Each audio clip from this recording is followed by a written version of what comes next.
네, 14일 바이에른 뮌헨이 오피셜을 띄웠습니다. 올여름 오피셜론 1호죠.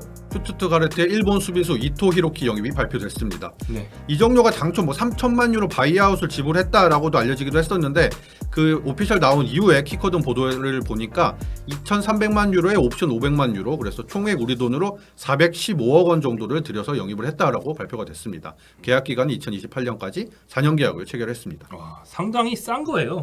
그렇죠. 보여준 퍼포먼스에 비하면 싼 편이죠. 네. 퍼포먼스에 비하면 싸다. 뭐 이토 잘해? 라고 생각하실 수가 있는데 한번 이토 어떤 선수인지 간단히 얘기를 해보겠습니다.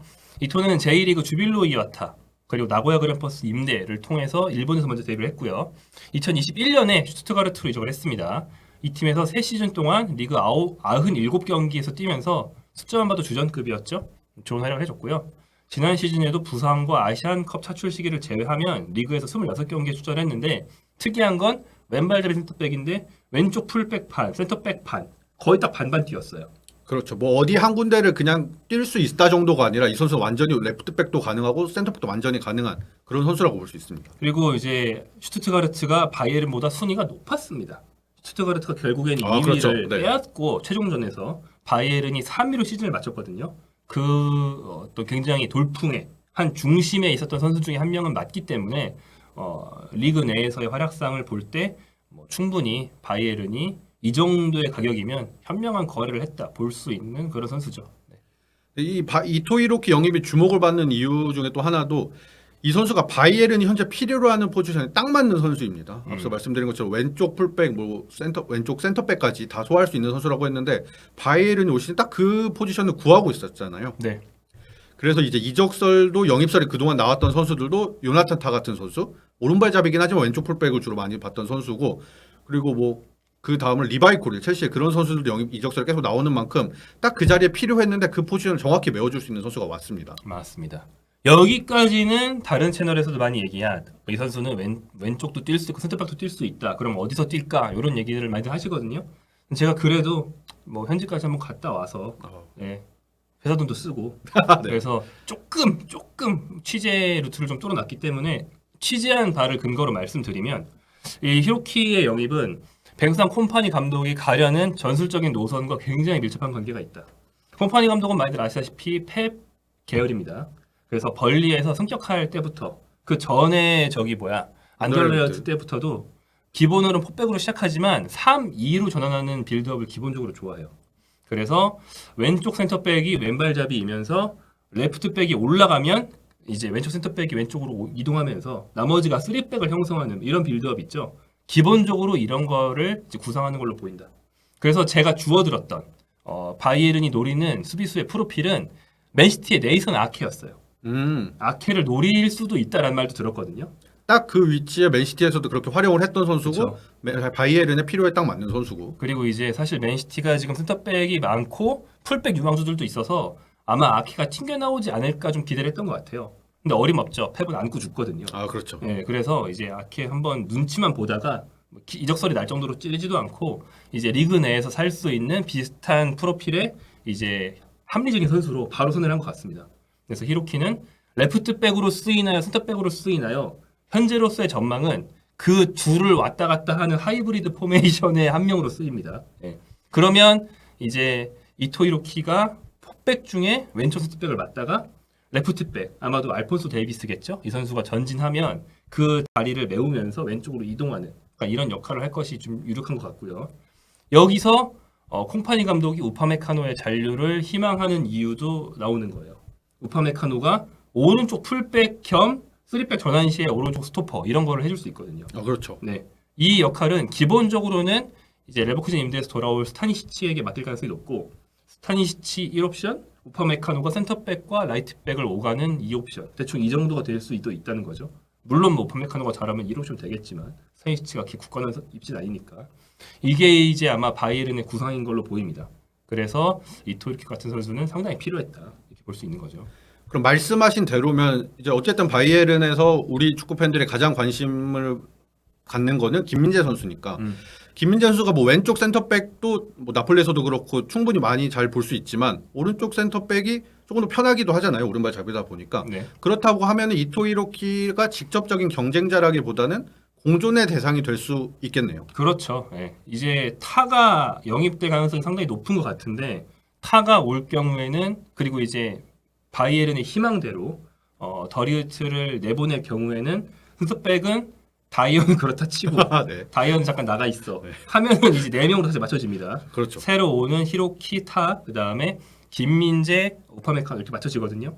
이 4명이 히로키가 말씀드린 것처럼 이제 포백 중에서 왼쪽 센터백인데 로테이션으로 레프트백 갈 수도 있고 뭐 현재 있는 레프트백들이 적용기 다수하는 건 아니니까 우파메카노도 오른쪽 풀백을 겸할 수 있고 이래서 서로 이제 두 자리를 놓고 4명이 딱 2분의 1의 경쟁을 하는 게 아니고 좀 더 멀티 능력으로 왔다 갔다 할 수 있다. 뭐 이런 전망을 좀 볼 수 있는 거고 이럴 경우에는 뭐 김민재 선수도 여기저기 오가면서 포백 안에서 센터백 중에 왼쪽 오른쪽 왔다 갔다 하면서 이제 호흡을 맞출 수 있게 되겠죠. 직접적인 경쟁자는 아마 히로키보다는 만약에 온다면 타가 될 가능성이 높은 것 같습니다. 김민재 선수 확실히 나폴리 시절에 그 왼쪽 센터백 자리를 꾸준히 주전을 띄워놓은 게 그 경험이 굉장히 큰 도움이 앞으로 선수 생활에도 될 것 같은 게 이럴 때도 이제 왼쪽에서도 되고 오른쪽에서도 되는 거잖아요. 그런 면에서 김민재 선수도 다음 시간에 충분히 출전 시간을 확보할 수 있지 않을까 타가 온다고 해도. 그렇죠, 그렇죠. 그러니까 말씀드린 것 중에서 3-2 빌드업을 할 때 왼쪽 풀백이 높게 오버래핑을 하는 게 아니고 중앙으로 좁히면서 인버티드 풀백 느낌으로 이제 해야 3-2가 되는 거잖아요. 근데 이제 데이비스는 기본적으로 스피드 위주 선수이기 때문에 제 예상으로는 콩파니 감독이 데이비스도 인버티드 쪽으로 쓸 것 같지만 불가능한 거 아닙니다. 요즘엔 스피드가 아무리 빨라도 일단 시키고 봐요. 그렇죠. 감독들이. 네네. 뭐 테오 헤르난데스도 인버티드 하거든요. 근데 히로키가 레프트백 충분히 볼 수 있어요. 그러면 히로키, 김민재, 타, 뭐 스타인시치 이런 식으로 포백 꾸릴 수 있다는 거죠. 그렇죠. 그런 구성도 가능하죠. 네, 이럴 때 김민재는 이 위치에 아무런 불편이 없다. 이렇게 했을 때 타는 또 좋습니다. 왜냐면 타는 기본적으로 원래 좀 불안한 선수예요. 재능이 굉장히 많은데 실수를 많이 하거든요. 그렇죠. 원래. 그런데 지난 1년 동안 레버쿠젠에서 급성장했는데 3백의 중앙 스위퍼로서 굉장히 잘했어요. 이렇게 겉보기엔 포백이지만 3백으로 수시로 전환하는 전술 타한테 잘 맞을 수도 있다. 이론적으로 그렇다. 그래서 이제 히로키와 타 모두 이론적으로는 콩파니가 구성하는 전술에 딱 맞는 선수로 보이고 김민재는 그들과 물론 경쟁해야겠지만 자신의 입지는 상당히 흔들리지 않고 충분히 지킬 것 같다. 이렇게 보시면 되겠습니다. 그리고 경우에 따라 알폰소 데이비스가 이적할 가능성도 얘기가 없었던 건 아니잖아요. 뭐 그러면서 뭐 그러면 또 추가 방황이 생길 수도 있겠지만 뭐 그런 것까지 감안하면 이토리오키가 왼쪽 출전 비중이 더 높아질 수도 있고 뭐 이런 거 저런 거 다 감안하면 어쨌든 김민재 선수도 충분히 경쟁에서 뭐 1군급으로 꾸준히 뛸 수 있지 않을까 뭐 이런 전망이 가능할 것 같습니다. 근데 제가 말씀드린 게 일단 바이에른이 영입 먼저 하고 방출은 이제 추진 중이잖아요. 아 그렇죠. 바이에른 생각대로 됐을 때 얘기예요. 그렇죠. 그 지금 센터백이 결과적으로 엄청 많아지고 있잖아요. 네. 이토리오키까지 왔으니까. 일단 기본적으로 더리우트 팔고 싶어 하죠. 메뉴 시절 은사인 그러니까 아약스 시절 그렇죠. 은사인 네. 테나흐가 메뉴로 데리려고 싶어 한다는 기사가 났지만 테나흐는 레클리프 체제 이후에 이적 시장에서 발언권이 없다고 알려져 있거든요. 그렇죠. 더 줄어든다고 얘기 네. 나오죠. 그래서 뭐 더리우트 안 팔릴 수도 있어요. 그리고 우파메카노가 오히려 푸대접 이제 신물이 난다 이러면서 나가고 싶어 한다는 말도 있고 또한 제가 계속 라이트백 스타니시치 우파메카노 이렇게 얘기하는 거는 꾸준히 바이에른이 키미히를 팔고 싶어 한다라는 보도가 있기 때문이에요. 그런데 키미히도 안 팔릴 수도 있잖아요. 그렇죠. 네. 뭐 팔고 싶다가 다 팔리는 것도 아니고 연봉 규모도 있고 이런 게 있으니까. 이럴 경우에는 포백이 과포화가 될 수 있다. 왜냐하면 제가 말씀드린 이런 3-2 빌드업에서 키미히도 사실은 컨디션만 좋다면 잘 맞는 선수예요. 저기 전 감독 나겔스마이나 이럴 때는 풀백에서 센터백으로 좁히면서 뒤에서 빌드업 해준 역할 잘했거든요. 그래서 안 팔리면 전술에 그럭저럭 맞는데 연봉이 너무 높아서 팔고 싶었지만 결국엔 못 판 애들이 막 수비진에 드글드글 할 수 있어요. 그렇기 때문에 이럴 경우에는 극심한 경쟁이 벌어질 수 있습니다. 결국 바이에른의 판매 수완이 지금부터 굉장히 중요합니다. 그렇죠. 구상에는 김민재가 있다. 하지만 구상대로 다 되는 건 아니다. 그런 격언 있지 않습니까? 누구에게나 그럴싸한 계획은 있다. 네. 맞기 전까지는. 처맞기 네. 전까지는 아직 안 처맞았거든요. 네네. 그래서 아직 몰라요. 네. 그래서 이적 시장이 어떻게 뜻대로 풀릴지 모르겠지만 바이에른 어쨌든 수비진 재편 과정에서 이제는 방출하는 것도 어떻게 잘 파는 것도 과제가 되지 않을까 싶습니다. 그리고 뭐 간단히 언급만 하면 이 선수가 일단 좀 논란도 있었던 선수잖아요. 사생활. 사생활 네. 논란이 있었고 뭐 과거 뭐 낙태 종용 의혹 같은 걸 받았었고 이거에서 일본 현지에서도 많이 비난을 받았던 이런 선수였는데 어쨌든 그 이후에 최근에는 뭐 결혼도 하고 일단 이런 상태인 걸로 알고 있는데 있는 동안은 별말 없었으면 네, 네, 처신 잘하고. 지금 이게 오게 돼가지고 우리나라 매체들에서도 이 제목에 많이 쓰다 보니까 네. 한번 찾아봤거든요. 근데 뭐 독일 현지에서는 그거에 대해서 별말 없더라고요. 독일도 스포츠 매체들은 자극적으로 써야 될 거 아닙니까? 별말 없더라고요. 그런 걸 봐서는 현지에서는 신경 안 쓰는 수준에 가까운 상태인 것 같아요. 현재로서는. 네. 네. 그리고 어쨌든 그 정도에도 독일 분대에서 계속 뛰었던 선수긴 하니까 네.